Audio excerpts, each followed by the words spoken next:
गुफ्तगू में आप सबका स्वागत है। आज मैं अपनी जो सुबह सैर करता हूँ उसकी एक कहानी सुनाना चाहूँगा।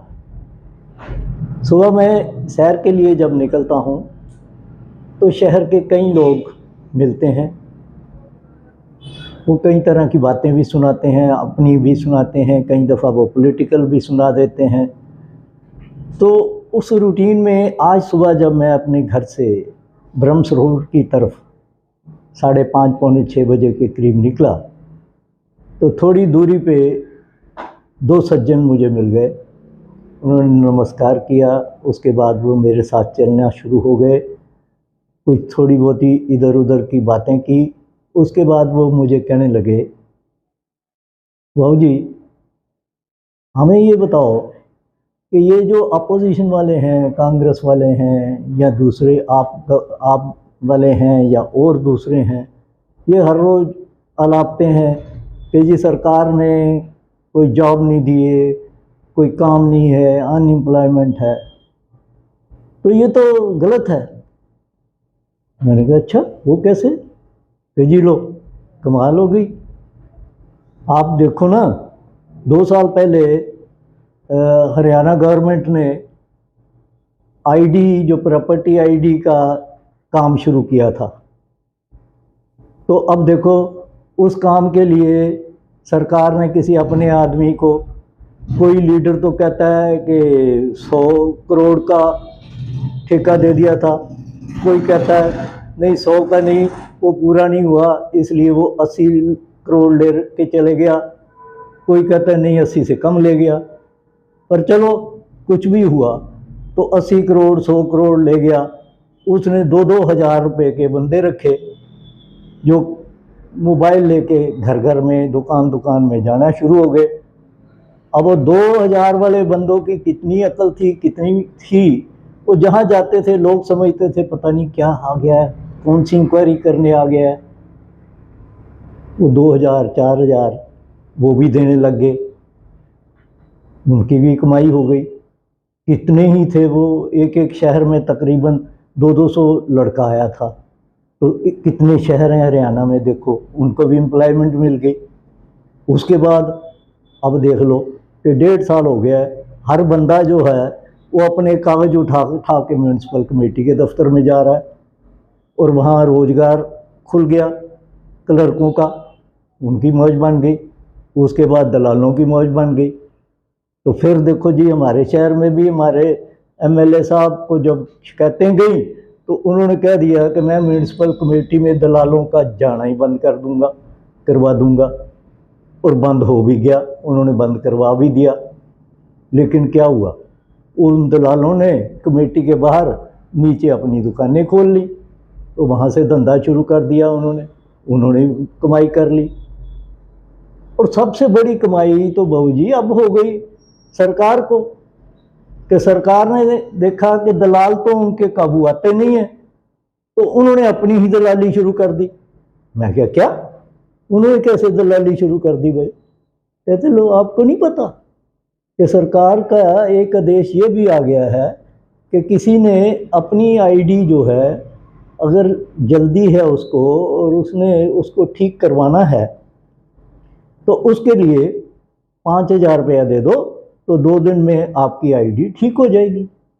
मैंने कहा क्या क्या बात कर रहे हो भाई? कहता जी यही तो मैंने आपसे बात करनी थी कि सारे सबको कारोबार मिल गया। अब उसके बाद गवर्नमेंट को भी मिल गया कि जो ठेकेदार या वो दलाल खाते थे अब सरकार ने लेने शुरू कर दिए 5000 रुपया। मैं कहा नहीं ऐसे नहीं हो सकता। कहता जी नहीं होता है, मेरे को बताया गया है और मैं गया था किसी के साथ, तो उन्होंने कहा जल्दी है तो 5000 रुपये की रसीद काटो। अच्छा, तो वो मैंने जाके अपना म्यूनसिपल कमेटी के ऑफिसर से पूछा। मैंने कहा क्या भैया ऐसा कोई नोटिफिकेशन है? तो उसने कहा जी हाँ, कुछ दिन पहले ये नोटिफिकेशन आ चुका है कि अगर किसी को एनडीसी के बाद उसकी आईडी ख़राब हो गई है, फिर गलती है उसमें और उसको रेक्टिफाई करना है, तो उसके लिए वो 5000 रुपया दे, तो वो 2 दिन में उसकी रेक्टिफिकेशन हो जाएगी।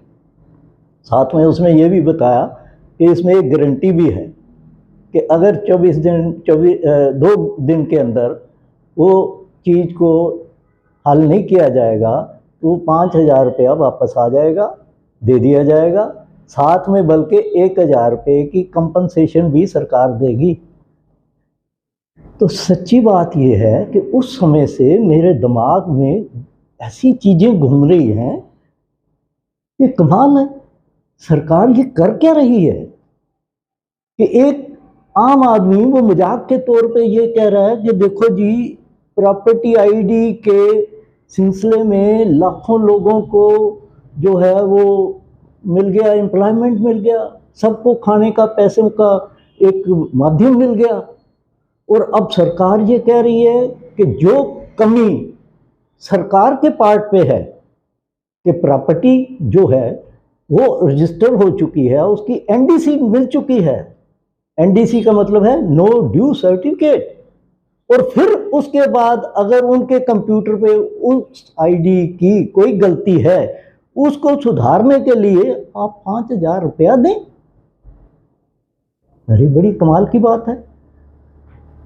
किसी के पास पैसे हैं वो तो 5,000 दे दे, अगर कोई गरीब आदमी है तो फिर वो तो धक्के खा ही रहा है।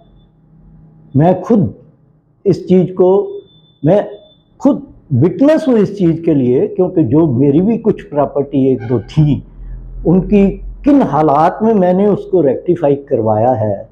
और रेक्टिफिकेशन होने के बावजूद दोबारा जब वो कंप्यूटर को देखा, सारी पेमेंट होने के बावजूद, एनडीसी होने के बावजूद, इस बार फिर जब टैक्स भरने लगा तो ये पता चला कि वो टैक्स पिछले साल का भी इसी में डला हुआ है। तो ये सारी चीज़ें देख के मैं तो सच्ची बात एज ए कॉमनर, आम आदमी, या कह लीजिए एज ए पत्रकार या सोशल एक्टिविस्ट, मुझे बड़ा शॉक लगा है कि ये पॉलिसी जो है ये हरियाणा गवर्नमेंट ने ठीक ढंग से हैंडल नहीं करी। जबकि चीफ मिनिस्टर खुद लोगों के साथ संवाद कर चुके हैं। उन्होंने अपने चैनल की एक स्पीच में, या ये कहूँ कि पब्लिक के साथ बातचीत में, इस चीज़ के ऊपर एम्फेसाइज किया था कि किसी भी प्रॉपर्टी के लिए, जैसे रेवेन्यू रिकॉर्ड में ज़मीनों के लिए, गांव की ज़मीनों के लिए रिकॉर्ड बने हुए हैं, उसी प्रकार शहरी ज़मीन या शहरी जो प्रॉपर्टी है उसका रिकॉर्ड होना, जो मालिक है उसके हक की बात है, उसके इंटरेस्ट की बात है कि उसकी अगर आईडी होगी, प्रॉपर आईडी होगी, तो उसमें किसी किस्म की कोई शरारत, कोई चीटिंग नहीं हो पाएगी। तो यहाँ तक तो बात बिल्कुल ठीक है, लेकिन उसकी इम्प्लीमेंटेशन अगर पूरे ढंग से ना हो, लोगों को 5-5 हज़ार रुपया दे के अपनी जो कमियां हैं उसको दुरुस्त करवाना पड़े, तो ये गवर्नमेंट के लिए थोड़ा अच्छा नहीं रहेगा। और इस चीज़ का पब्लिक में एक गलत संदेशा जाएगा, क्योंकि सवाल ये उठता है कि प्रॉपर्टी की गलती किसने करी, म्यूनसिपल कमेटी ने की या सरकार ने की? उस आदमी ने तो नहीं की। वो 5,000 रुपया किस चीज़ का दे जो गलती सरकार की, उस गलती को ठीक करवाने के लिए भी वो 5,000 की पेनल्टी भरे। तो ये चीज़ थोड़ी गलत है। मैं चाहूँगा कि इसके ऊपर विचार करें गवर्नमेंट में जो भी कंसर्न लोग हैं, और इस चीज़ को बड़ी प्रायोरिटी में लेते हुए जल्दी से जल्दी, जितनी जल्दी इस सारे सिस्टम को वो स्ट्रीमलाइन कर सकते हैं वो करें। जितना ये काम लंबा होगा, गवर्नमेंट की जो है वो बदखोई हुई, अपोजिशन पार्टियां इस चीज़ को यूज़ करेंगी, गवर्नमेंट के ख़िलाफ़ प्रोपेगेंडा करेंगी, पब्लिक जो है वो परेशान रहेगी। तो इसका हल यही है कि इस चीज़ को सरकार सीरियसली लेते हुए चाहे स्टाफ बढ़ाए या कॉम्पिटेंट लोगों को वहाँ बिठाए जिस भी पोस्ट की ज़रूरत है, ताकि जल्दी से जल्दी ये चीज़ स्ट्रीमलाइन हो सके। धन्यवाद। मैं समझता हूँ कि मैंने एक पब्लिक मुद्दा उठाया है, किसी के बारे में कुछ ज़्यादा बोल गया हूँ तो उसके लिए मैं क्या कहूँ, माफ़ी तो नहीं मांगूंगा, लेकिन ये कहूँगा कि ये जो पब्लिक से सुना उसको मैंने कन्वे किया। आप सबका धन्यवाद।